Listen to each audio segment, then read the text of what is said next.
இல்லை வேண்டாம், ஆட்டோ எதுனா வரும், நான் அப்படியே பிடிச்சி போய்க்கிறேன், நீ உன் வேலையை கண்டினியூ பண்ண என்று ஹரிஷ் சொல்லி கொண்டிருக்கும் போதே அங்கு மீண்டும் போஸ் வந்தான். இங்கே என்ன நடக்குது கயல் என்று போஸ் கேட்க, நான் ஹரிஷை ட்ராப் பண்ணிட்டு வரேன் என்றாள் கயல்.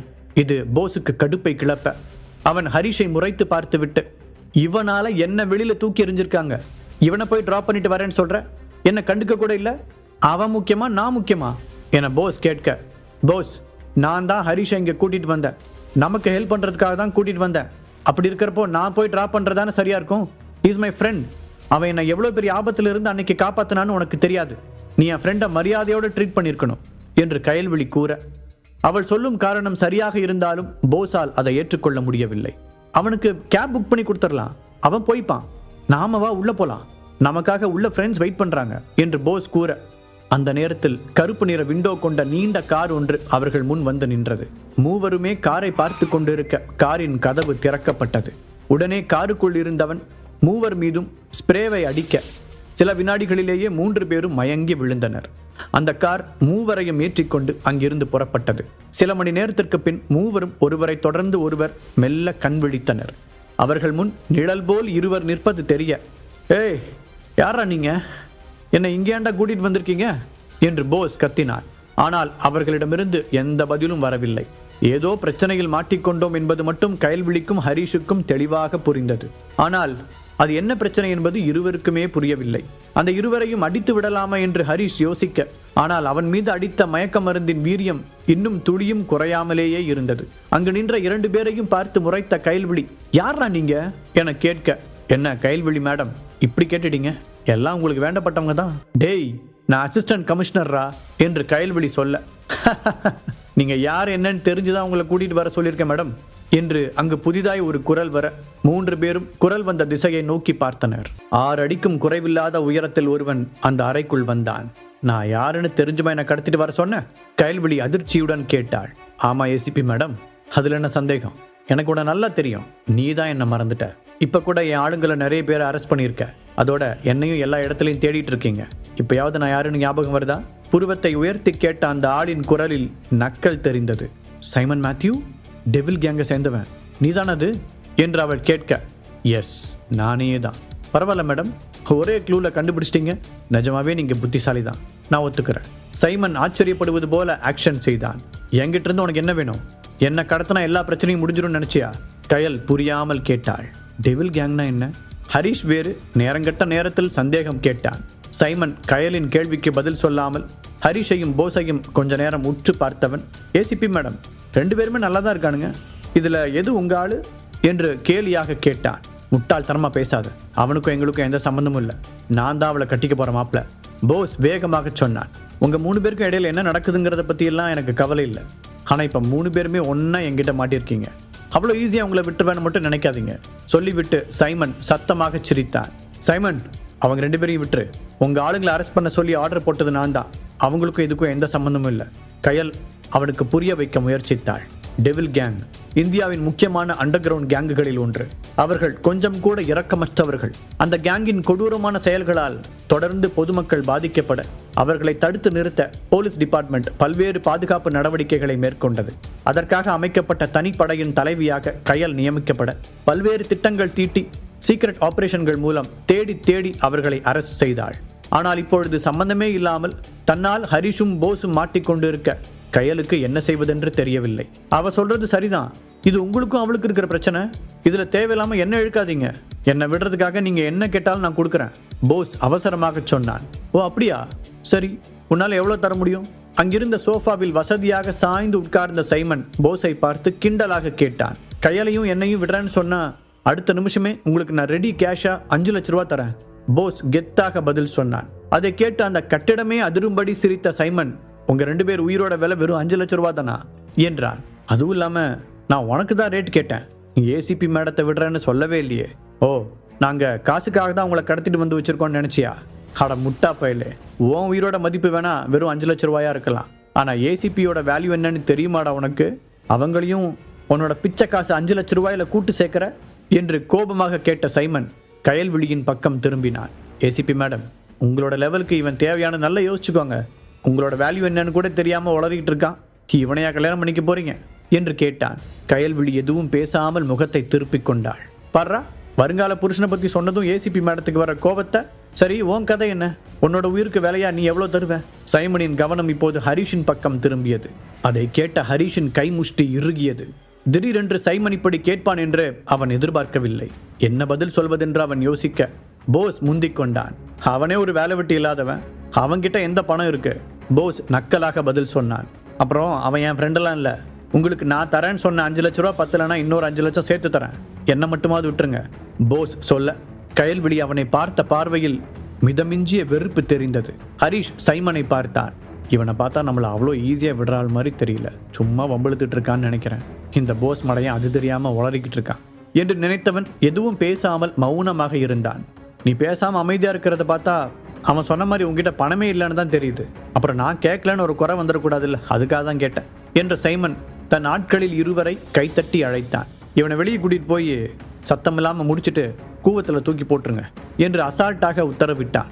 அதை கேட்டதும் போஸுக்கு சந்தோஷமாக இருந்தது.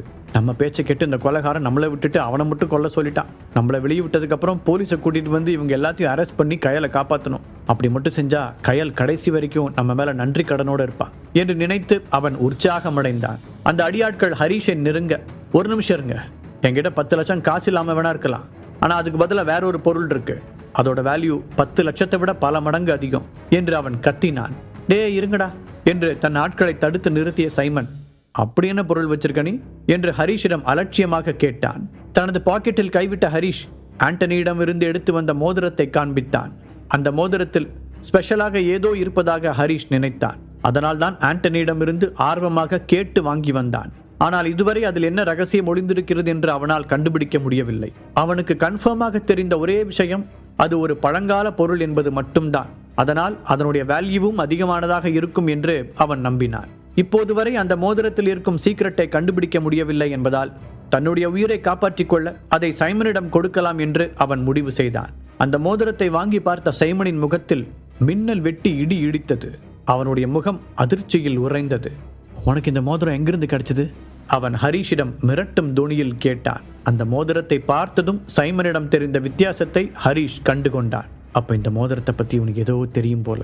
இது உனக்கு ஒரு நல்ல சான்ஸ் ஹரி, கெத்த மட்டும் விடாம மெயின்டைன் பண்ணு என்று தனக்குத்தானே அறிவுறுத்தி கொண்டவன், இந்த மோதிரம் எங்கிருந்து கிடைச்சதுன்னு நான் உங்ககிட்ட கண்டிப்பா சொல்லியே ஆகணுமா என்று கம்பீரமாக கேட்ட ஹரிஷ் சைமனை பார்த்து பயமே இல்லாதது போல நடித்தான்.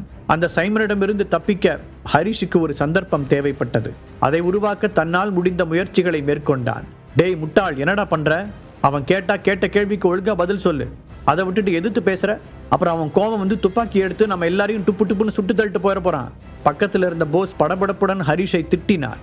அதை கேட்டு போஸை பார்த்து முறைத்த சைமன், நீ இன்னொரு வார்த்தை பேசினா உன் நாக்க அறுத்து போட்டுருவேன் என்று உருமினான். அதை கேட்ட போஸ் கப்சிப் என்று வாயை மூடிக்கொண்டான். இப்போது ஹரிஷின் பக்கம் திரும்பிய சைமன், உனக்கு இது எங்க கிடைச்சதுன்னு கண்டிப்பா நீ என்கிட்ட சொல்லிதான் ஆகணும் என்று அழுத்தமாக கூற முயற்சித்தாலும் அவனுடைய குரலில் லேசான நடுக்கம் தெரிந்தது. அதை ஹரிஷ் மட்டும்தான் கண்டுபிடித்தான். முதலில் ஆண்டனியிடமிருந்து வாங்கிய உண்மையை சொல்லிவிடலாமா என்று யோசித்த ஹரிஷ் பின்பு ஏதோ நினைத்து மனதை மாற்றிக்கொண்டான்.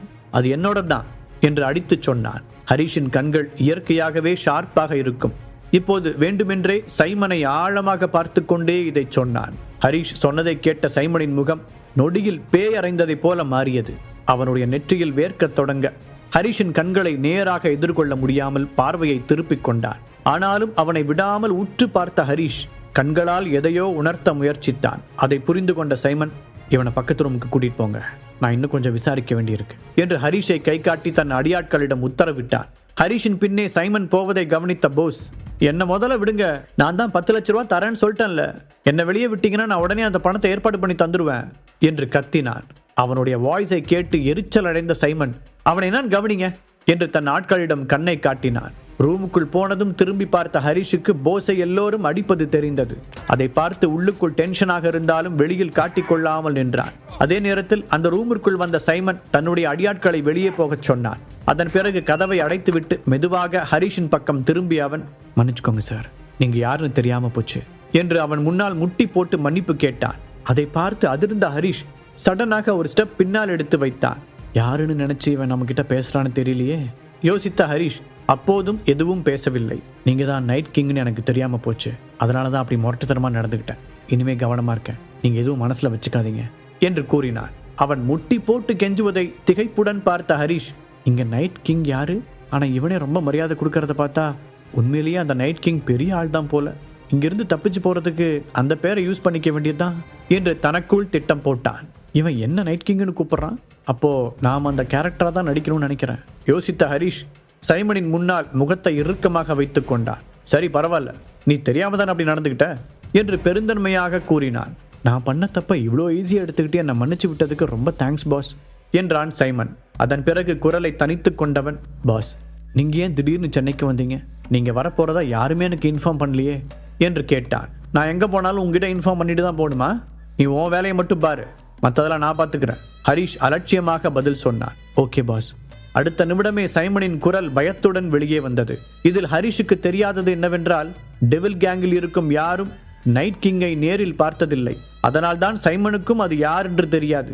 ஆனால் ஹரிஷ் தான் நைட் கிங் என்று தெரிந்த பிறகு, இவ்வளோ சின்ன வயசா இருக்கிறவர் எப்படி அவ்வளோ பெரிய இடத்துல இருக்காரு என்று அவன் ஆச்சரியப்பட்டான்.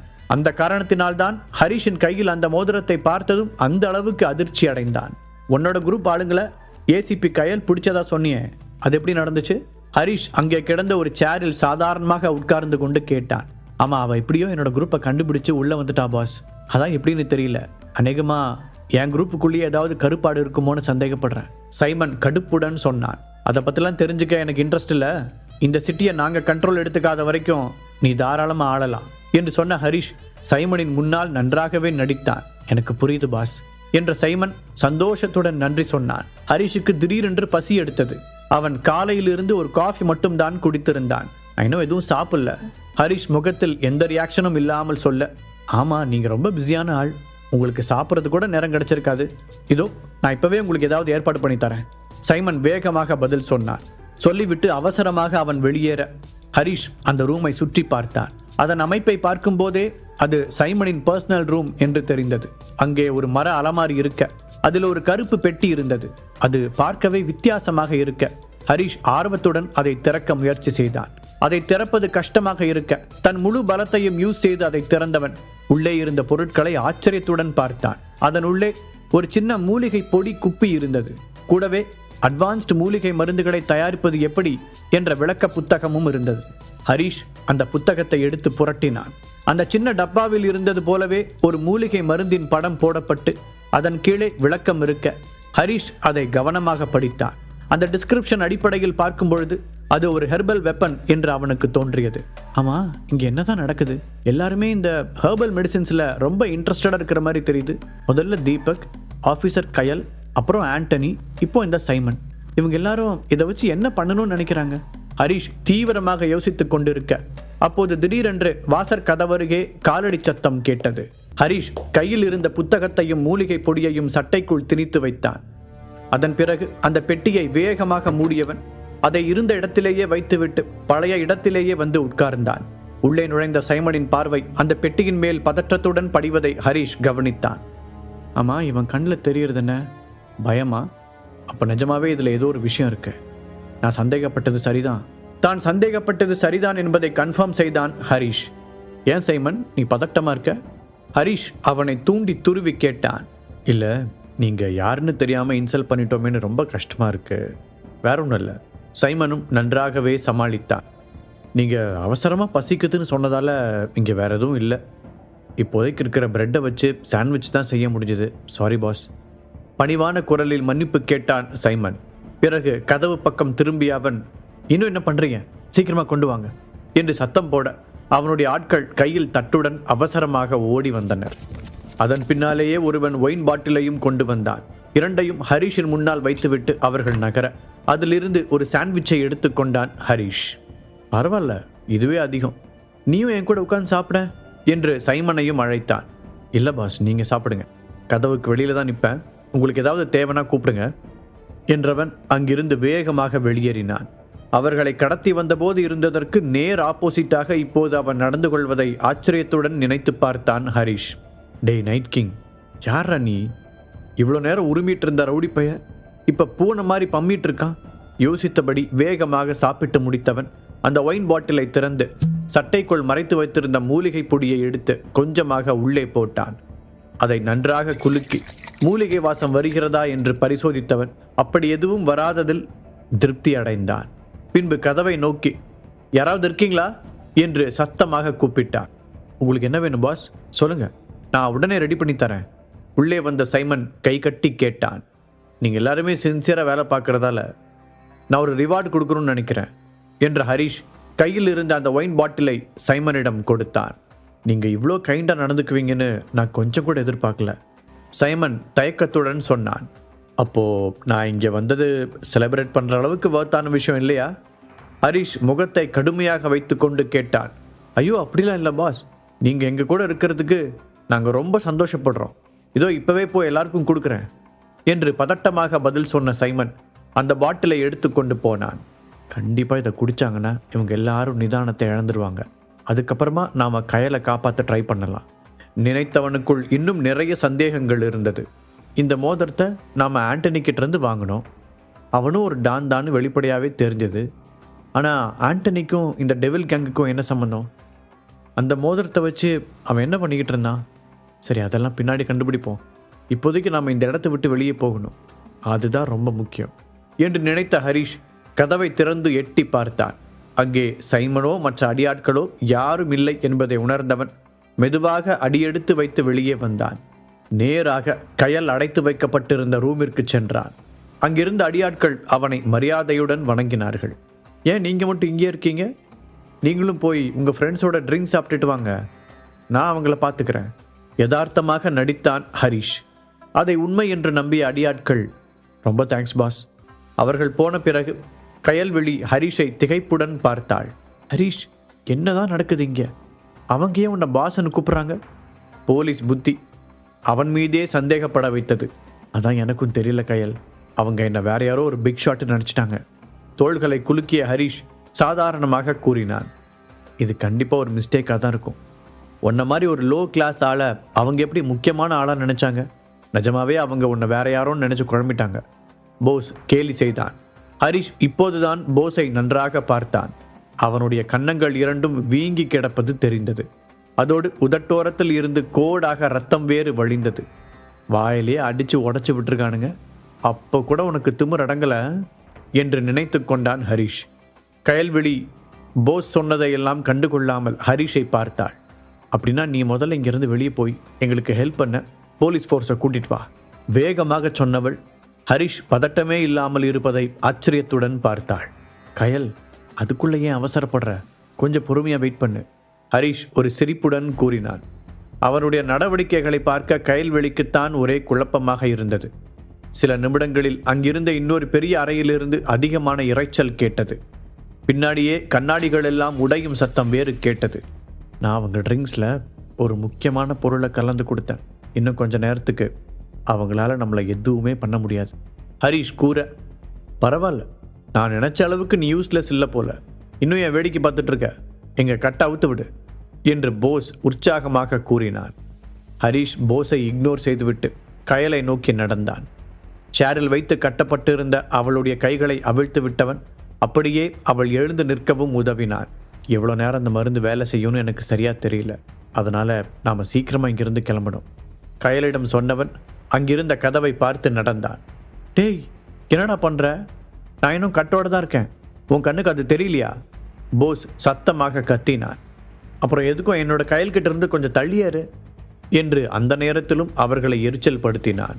உன் உயிரை காப்பாற்றுறதுக்கு நீ தான் 10 லட்ச ரூபா கொடுக்குறேன்னு சொல்லிட்டியே, அதனால் அவங்க உன்னை எதுவும் பண்ணாமல் விட்டுருவாங்க, கவலைப்படாத, ஹரிஷ் கிண்டலாக சொன்னான்.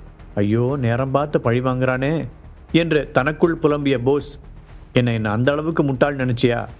நீங்கள் 2 பேரும் தப்பிச்சு போயிட்டீங்கன்னா நான் கொடுக்குற 10 லட்சம் எல்லாம் அவங்களுக்கு ஒரு பெரிய விஷயமாவே தெரியாது, கண்டிப்பாக என்னை கொன்றுவாங்க, போஸ் பயத்துடன் சொன்னான். அப்படி நிஜமாவே முட்டாள் இல்லையா? ஹரிஷ் அப்போதும் அவனை அவிழ்த்து விடுவதற்கான எந்த முயற்சியும் எடுக்காமல் வம்பிழுத்து கொண்டிருந்தான். நீ பேசுனது போதும், முதல்ல என் கட்டை அவுத்து விடு. போஸ் பொறுமை இழந்தான். ஒரு பெரு மூச்சை விட்ட கயல்விழி, ஹரிஷ், தயவு செஞ்சு அவனுக்கு ஹெல்ப் பண்ணு என்று கேட்டாள். கயல், சார் எவ்வளோ பெரிய பணக்காரன்னு தெரியுமா? அவருக்கு நம்ம ஹெல்ப் எல்லாம் தேவையே இல்லை. அதுவும் என்ன மாதிரி ஒரு லோ கிளாஸ் ஆள் ஹெல்ப் பண்ணுறது அவருக்கு சுத்தமாக பிடிக்காது. அதுக்கு அவர் அந்த கேங்கோடையே டீல் பேசி தப்பிச்சு வந்துக்குவார். அந்த அளவுக்கு புத்திசாலி. ஹரிஷ் அவன் செய்ததற்கெல்லாம் சேர்த்து வைத்து திருப்பி கொடுத்தான்.